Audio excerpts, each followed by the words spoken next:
Boche gold and diamonds. Buy now pay later. Hotel മുറിയിൽ പൂട്ടിയിട്ട് മർദ്ദിച്ച് തിരക്കഥ മോഷ്ടിച്ചതായി പരാതി.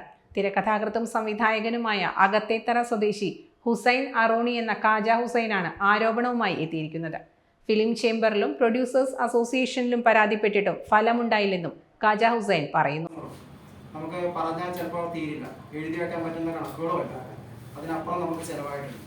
ഇതൊക്കെ തരണം ചെയ്തിട്ടാണ് ഒരു സിനിമ വ്യവസായത്തിലേക്ക് നമ്മൾ ഇറങ്ങി പുറപ്പെടുന്നത്. രണ്ടാമത്തെ സിനിമയും കൂടി ഇതുപോലെ പ്രതിസന്ധിയിലെത്തുമ്പോൾ എൻ്റെ ജോലിയെ തടസ്സപ്പെടുത്തിക്കൊണ്ട് മുന്നോട്ട് പോയിക്കൊണ്ടിരിക്കുകയാണ് ഈ സുരേന്ദ്രൻ തരൂർ എന്ന് പറയുന്ന ഈ വ്യക്തി. പുള്ളി രാഷ്ട്രീയ സ്വാധീനം ചെലുത്തിക്കൊണ്ടൊക്കെയാണ് എനിക്കതിൽ വളരെ നെഗറ്റീവായിട്ട് മോശമായിട്ട് എൻ്റെ കയ്യിലുള്ള ഓരോ തെളിവുകളും 16 ദിവസം ചിത്രീകരണം നടത്തിയതിൻ്റെ എല്ലാ വീഡിയോ ക്ലിപ്പുകളും എൻ്റെ കൈവശമുണ്ട്. ഞാനതൊക്കെ കോടതിയെ കേൾപ്പിച്ചിട്ടുണ്ട്. എനിക്ക് വേണ്ടതെന്ന് പറഞ്ഞാൽ അവരുടെ പണം മോഹിച്ചിട്ടൊന്നുമല്ല ഞാൻ ഇപ്പോഴും വരുന്നത്. എനിക്കിതുവരെ ഉണ്ടായ നഷ്ടം, ആ നഷ്ടം തരുന്നതിന് ശേഷം അവർക്ക് മുന്നോട്ട് പോകാം. അല്ലാത്തൊരു പക്ഷം അവർക്ക് മുന്നോട്ട് പോകാൻ കഴിയില്ല. മാത്രമല്ല എൻ്റെ സബ്ജക്റ്റ് അവർ ക്യാൻസൽ ചെയ്ത് മറ്റൊരു സബ്ജക്റ്റ് അവർ തിരഞ്ഞെടുക്കാം. അതാണ് എനിക്ക് പറയാനുള്ളത്.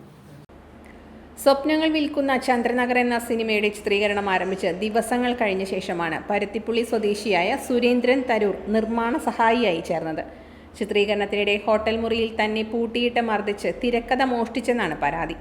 താനും ഭാര്യയും ചേർന്ന് 2.5 വർഷത്തോളം എടുത്താണ് തിരക്കഥ പൂർത്തിയാക്കിയത്.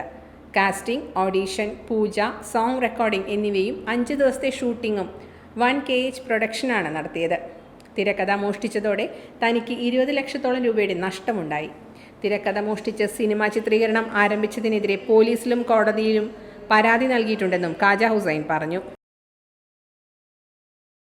Time kids pre school, Mannannur road, Vaniyamkulam. Dot view news. കാഴ്ചകളാണ് ലോകം, കണ്ടു തുടങ്ങുക.